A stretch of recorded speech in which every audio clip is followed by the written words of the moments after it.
Assalamualaikum warahmatullahi wabarakatuh. Saya Rizky Setiawan, NRP 112210008, akan menjelaskan tentang aplikasi kinematika rotasi. Sebelumnya kita telah membahas tentang rumus-rumus gerak melingkar. Ada kemiripan antara rumus gerak rotasi dan rumus geras linear. Pada geras rotasi A, percepatan sudutnya konstan, sedangkan gerak linear A percepatannya konstan. Nah, di sini ada simbol-simbol pada kinematika rotasi dan linear. Di sini ada tabelnya, bisa dilihat. Nah, dan ada juga persamaan kinematika rotasi dan kinematika linear. Di sini juga ada tabel, bisa dilihat. Ada gerak rotasi alpha n konstan, ada gerak linear alpha konstan. Di sini ada contoh soal.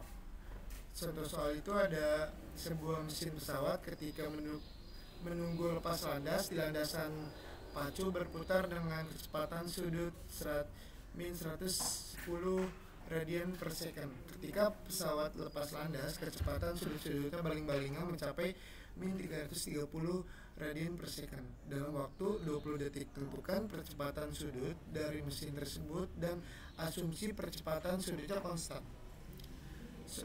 Solusinya itu karena diasumsikan percepatan sudutnya konstan, maka nilainya sama dengan percepatan sudut rata-rata A sama dengan min 11 radian per second. Kecepatan tangensial itu kecepatan yang selalu menyinggung lintasan dan tegak lurus dengan jari-jari lintasan.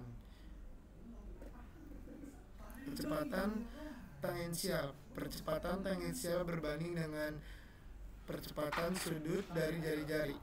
Percepatan sentripetal, arah percepatan sentripetal selalu menuju pusat rotasi dan selalu tegak lurus dengan vektor kecepatan, atau bisa dikatakan percepatan sentripetal perbandingan lurus dengan kuadrat selanjutan augulernya. Contoh soal. Di sini ada contoh soal sebuah baling-baling helikopter memiliki laju anggular 6,5 det dan percepatan sudut. Nah, baling-baling lingkar gambar tentukanlah laju tensial, percepatannya tensial. Solusinya itu ada di sini, bisa dilihat. Nah, percepatan tangensial menjadi ada di slide ini. Gerak menggelinding. Pengertian gerak menggelinding adalah suatu gerak rotasi yang ada slip pada titik sentuh benda pada permukaan. Ada kecepatan tensial, ada percepatan tangensial. Contoh soalnya itu sebuah mobil dari keadaan diam melaju dengan percepatan linear 0,8 m per kuadrat ke arah kanan selama 20 detik. Selama waktu itu dan tidak mengalami slip jari-jari dari roda adalah 0,3 m. Pada akhir dari perjalanan 20 detik tersebut, berapa besar pergeseran sudut untuk masing-masing roda? Solusinya itu karena roda menggelinding tanpa slip, maka percepatan sudut roda tersebut berkaitan dengan percepatan kilinear dari mobil, yaitu ada di sini. Karena roda berputar searah dengan jarum jam, maka A bernilai negatif. Menghitung ratio putaran dan kapasitas mesin industri. Menghitung ratio untuk mendapatkan putaran mesin sebesar 2400. Sebaiknya kita menggunakan pergerakan motor listrik 3000 rpm.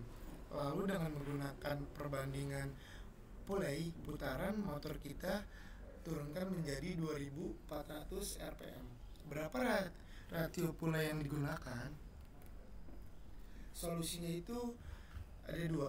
Pertama, putaran motor pergerakan atau input speed disimbolkan dengan N1. Yang kedua, putaran mesin disebut dengan output speed disimbolkan dengan N2. Rumus menghitung ratio Ratio N2 bagi N1. Ratio Paley 2400 dibagi 3000. Ratio Puley 4 bagi 5. Yang kedua, menghitung putaran mesin.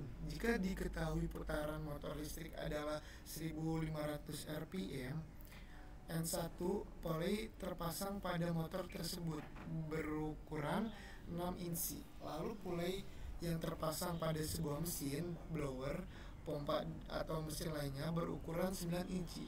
Berapa putaran mesin N2 yang dihasilkan? Solusinya itu ada diketahui. Ratio sama dengan N bagi 9, N1 sama dengan 1500 rpm. Ditanya N2 sama dengan, jawabannya itu N2 tanda kurung N1 kali 6 tutup kurung bagi 9. N2 tutup kurung 1500 dikali 6000 dibagi 9. N2 nya hasilnya 1000 rpm.